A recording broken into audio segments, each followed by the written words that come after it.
안녕하세요. 나 팀장의 실무회계입니다. 2019년 기말결산이 한 달 앞으로 빠르게 다가오고 있습니다.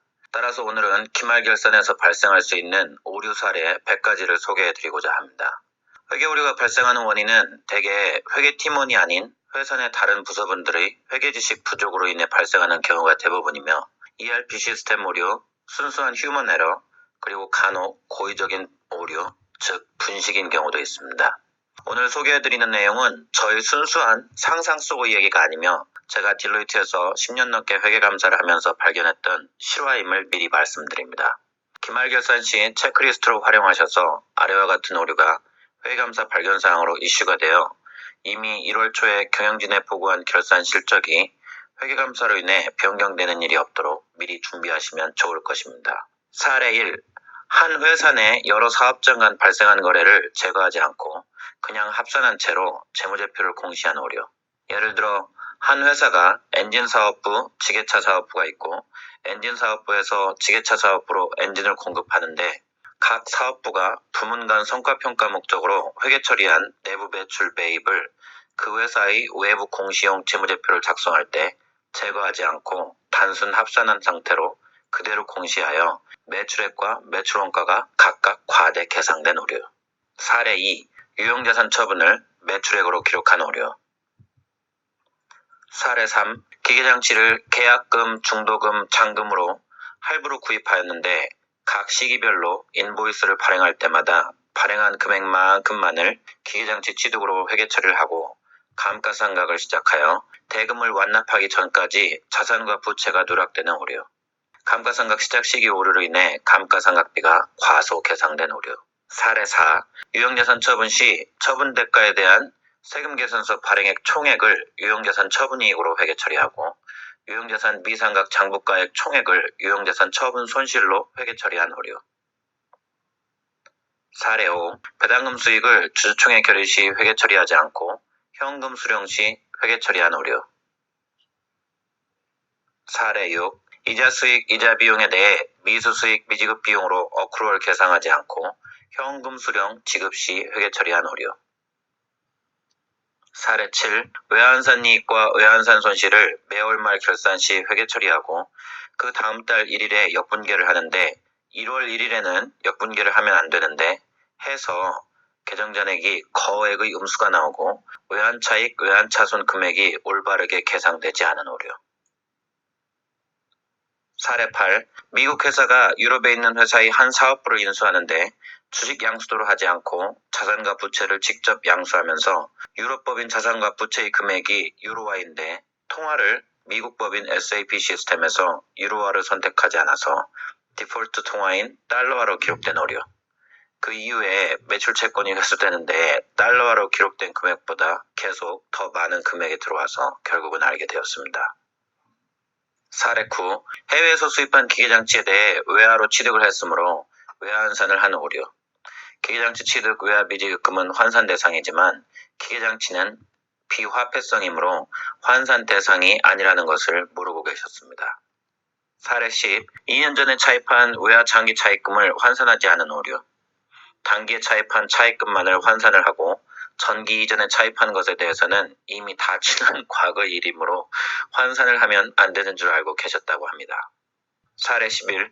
유상증자 시 등록세 납입액을 세금과 공과로 회계 처리한 오류.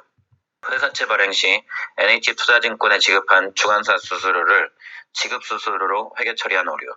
유상증자 시 발생한 부대비용은 주식발행 초과금 차감, 회사채 발행 부대비용은 사채 할인 발행 차금이라는 것은 중부회계 교과서에서 이미 배웠습니다. 사례 12. ERP 시스템을 전혀 다른 종류의 시스템으로 교체를 해서 기존에 사용하던 ERP 시스템을 사용하지 못하게 되었는데 라이트오프를 하지 않고 계속하여 감가상각을 하고 있는 오류.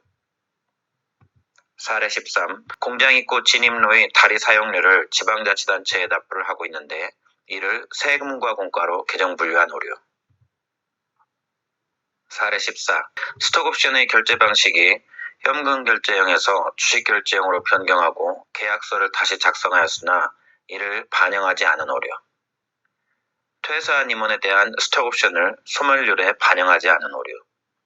종속회사 임원에게 부여한 스톡옵션에 대해 자본의 불이익으로 회계 처리하지 아니한 오류. 사례 15. 기계장치 취득대금 미지급금을 매입 채무로 회계 처리한 오류. 거래 유형에 따라 매출채권, 미수금, 미수수익, 선급금, 선급비용, 매입 채무, 미지급금, 미지급비용, 선수금, 선수수익에 대해 올바르게 계정분류를 해야 하나 오류를 범한 사례는 너무나도 많습니다. 단순한 계정분류 오류로 생각하기 쉽지만 오류를 범하면 화폐성 외화자산 부채 계정만을 외화환산해야 하는데 계정분류 오류로 인해 비화폐성 외화자산 부채도 화폐성으로 계정분류되어 있는 바람에 외환산을 하게 되는 오류가 추가로 발생합니다.